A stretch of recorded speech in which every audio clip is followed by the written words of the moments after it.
የትኛውም ሰው የሚዘራውን መለየት መቻል አለበት። የምትዘራው ምንድነው ወንድሜ? የምትዘሪው ዘር ምንድነው እህቴ? በዚህ ትውልድ መካከል ስንመላለስ፣ በዚህ ምድር ላይ በእንግድነት ዘመን ስንኖር፣ በዚህ ምድር ላይ ስንወጣና ስንገባ፣ በዚህ ምድር ላይ ስንንቀሳቀስ በአንደበታችን የምንዘራው ምንድነው? በከንፈሮቻችን የምንዘራው ምንድነው? የጥላቻ ዘር እየዘራን ይሆን? የአመፃ ዘር እየዘራን ይሆን? የክፋት ዘር እየዘራን ይሆን? ወይንስ የጽድቅ ዘር እየዘራን ይሆን? የሰላም ዘር እየዘራን ይሆን? ዘራችን ምንድነው? ድምፄን የምትሰሙ ወገኖች ዘራችሁ ምን እንደሆነ፣ ምን እየዘራችሁ እንዳላችሁ፣ ምን አይነት ዘር እየዘራን እንዳለ እናስተውል። በእጃችን በአንደበታችን ላይ ያለው ዘር የማን ዘር እንደሆነ እንለየው። ስለዚህ ጌታ ኢየሱስ ክርስቶስ በምሳሌ ሲናገራቸው እባክህ ተርጉምልን አሉት። ዘሩ የእግዚአብሔር ቃል ነው አላቸው። የመንግስቱ ወንጌል ነው አላቸው። በማቴዎስ ወንጌል ምዕራፍ 13 ላይ ሲናገር ቁጥር 36 ላይ እንዲህ አለ ጌታ ኢየሱስ፣ አልገባንም ተርጉምለት፣ እባክህ የዘሩንና የዘሪውን ምሳሌ ንገረን ሲሉት እንዲህ አለ። ይህን ቃል ባነበው ደስ ይለኛል።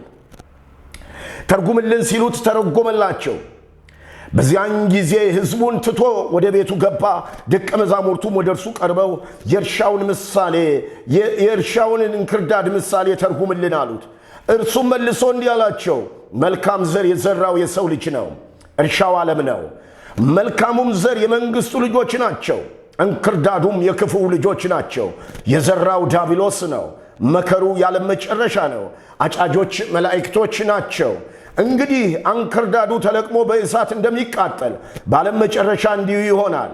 የሰው ልጅ መላእክቱን ይልካል፣ ከመንግስቱም እንቅፋትን ሁሉ አመፃን የሚያደርጉ ሁሉ ይለቀማሉ፣ ወደ እቶን እሳትም ይጥሏቸዋል። በዚያም ለቅሶና ጥርስ ማፋጨት ይሆናል።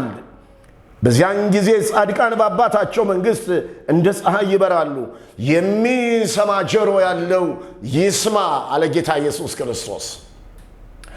ይሄ የዘሪው የእንክርዳዱና የስንዴው ትርጉም እጅግ አስገራሚ ነው። ጌታ ኢየሱስ የሚሰማ ጆሮ ያለው ይስማ ብሎ ነው የተናገረ። አንዳንድ ቦታ ላይ ጌታ ኢየሱስ ክርስቶስ ያስተምርና ሰሚ ጆሮ ያለው ይስማ ይላል። የሚሰማ ሰሚ ጆሮ ያለው ይስማ።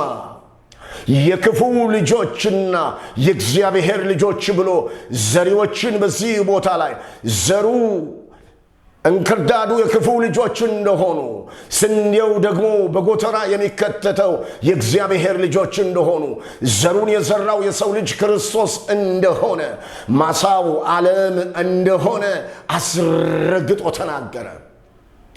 ስለዚህ እንንቀለው ላሉትም ደግሞ ምሳሌ ሰጧቸዋል። እስከ መከራ አብረው ይቆዩ፣ ስንዴውም እንክርዳዱም አንድ ላይ ይኑሩ፣ አንድ ላይ ይቆዩ። በዓለም መጨረሻ መላእክቶች ይላካሉ፣ አመፃን የሚያደርጉትን ይለቅሟቸዋል፣ እንክርዳዱን ይለቅማሉ፣ ወደ ማይጠፋ እሳት ሊጥሏቸው። ጻድቃን ግን በአባታቸው መንግሥት እንደ ፀሐይ ያበሩ ለዘላለም ሊኖሩ። ወገኔ ዛሬ ምን እየዘራህ ነው? ዛሬ ከእጅህ ላይ ያለው ዘር ምንድን ነው? ዛሬ ከአንደበትህ ላይ ያለው ዘር ምንድን ነው? ብዙ ሰው የሚዘራውን አያውቀውም። ዛሬ ግን አንድ ነገር ላሳስባችሁ እፈልጋለሁ የምትሰሙኝ ወገኖች፣ የምትዘሩትን እወቁት፣ የምትዘሩትን አስተውሉት። በአንደበታችሁ ላይ ምን እየዘራችሁ ነው ያላችሁ? በከንፈሮቻችሁ ላይ ምን አይነት ዘር ነው እየዘራችሁ ያላችሁ? መልካሙን የጽድቅ ቃል ነው ወይንስ ክፉ ዘር ነው እየዘራችሁ ያላችሁ? መልካሙን የእግዚአብሔርን ቃል ነው ወይንስ ክፉ የሆነውን ቃል ነው እየተናገራችሁ ያላችሁ? ሰው ደግሞ የሚዘራውን ያንኑ ያጭዳል ይላል ወገኔ። ክብር ለኢየሱስ ይሁንለት።